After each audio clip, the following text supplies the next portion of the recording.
नमस्कार किसान साथियों, मक्का की फसल में दूसरी खाद हमें कब देनी चाहिए और कौन सी देनी चाहिए। किसान भाइयों, अगर आपको भी मक्का की फसल का अगर आपको बेहतरीन उत्पादन लेना है तो आपको मक्का की फसल में सही समय पर उसमें आपको दूसरी खाद देना काफ़ी ज़रूरी है। किसान भाइयों, आज की इस वीडियो में हम बात करेंगे कौन सी आपको खाद देनी चाहिए, क्या क्या चीज़ें उसके साथ में आपको ऐड करनी है। सारी जानकारी आपको इस वीडियो में मिलेगी, तो वीडियो को आप एंड तक देखिए। और अगर आपने अभी तक हमारे इस चैनल को सब्सक्राइब नहीं किया है तो इस चैनल को सब्सक्राइब करके बेल आइकन को प्रेस कर दीजिए। किसान भाइयों, मक्का की फसल की अगर आपको एक बम्पर उत्पादन लेना है तो किसान भाइयों काफ़ी ज़रूरी है कि उसको सही समय पर आपको पहली खाद दूसरी खाद आपको देना ज़रूरी है। क्योंकि मक्का की फसल एक ऐसी फसल है जिसको कि काफ़ी ज़्यादा मात्रा में न्यूट्रिशन की ज़रूरत पड़ती है। और मक्का का पौधा एक ऐसा होता है जिसकी कैपेसिटी होती है कि आप उसको जितना अच्छा उसकी केयर करेंगे, जितना अच्छा उसको न्यूट्रिशन देंगे, वो उसी के अनुसार आपको उतनी इसमें पैदावार आप उससे ले सकते हैं।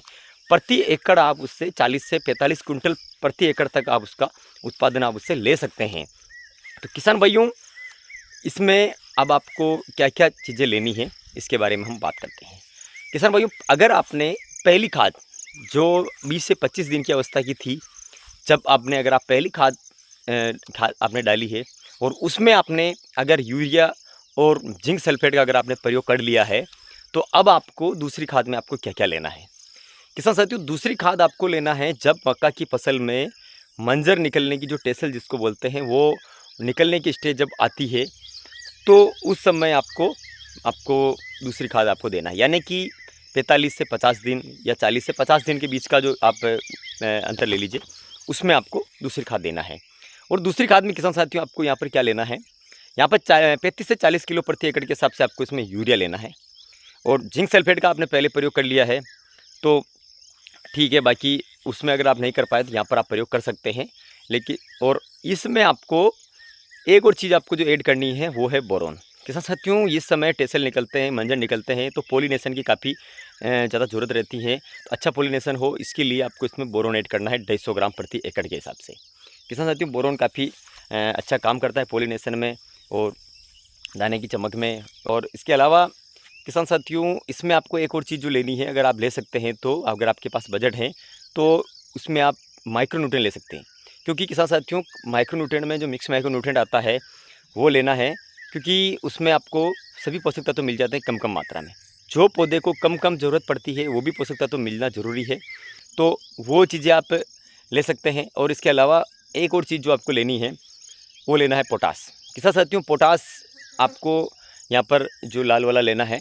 और वो क्यों लेना है, क्योंकि किसान साथियों पोटास का जो काम होता है वो होता है दाने की साइज़ को मोटा करना, दाने की अच्छी चमक को बनाना, और उसके अलावा साथ ही साथ पौधे की रोग प्रतिरोधक क्षमता को बढ़ाने का भी काम करता है।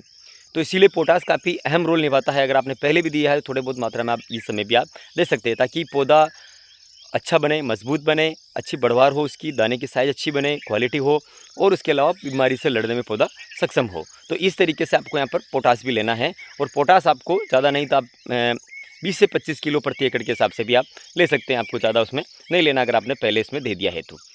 तो किसान साथियों, ये चीज़ें तो आपको अगर आप कोई खाद मिक्स करके डाल रहे हैं डाल सकते हैं। अगर आपको यूरिया नहीं मिल रहा है तो आप चाहे तो नैनो यूरिया का भी आप प्रयोग कर सकते हैं। उसके साथ में आप मिक्स माइक्रो न्यूट्रिएंट ले सकते हैं, और आप बोरोन का प्रयोग भी आप उसमें कर सकते हैं स्प्रे के माध्यम से, तो भी आपको बेहतर रिजल्ट आपको देखने को मिलेगा। अगर आपका आसानी से वहाँ पर हम स्प्रे कर सकते हैं ईज़िली, अगर आपकी मक्का की हाइट उतनी नहीं हुई है तो आप स्प्रे अगर आसानी से कर पा रहे हैं तो आप स्प्रे के माध्यम से भी इन तत्वों को आप ले सकते हैं।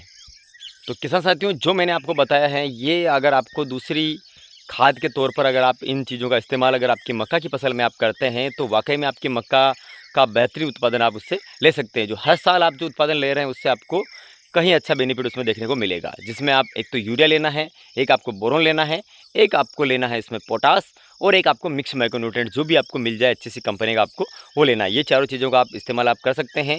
अगर आपको आप खाद में मिक्स करके नहीं डाल पा रहे हैं तो आप स्प्रे भी आप कर सकते हैं। मैंने आपको दोनों ऑप्शन बता दिए हैं।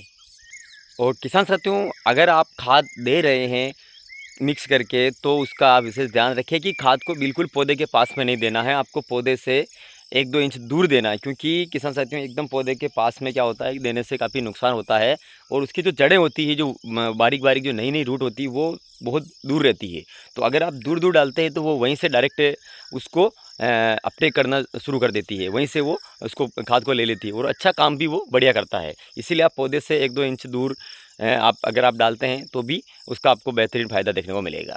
जानकारी पसंद आई है तो वीडियो को आप लाइक शेयर करें और अगर आप पहली बार चैनल पर आए हैं तो चैनल को सब्सक्राइब करके बेल आइकन को प्रेस करें।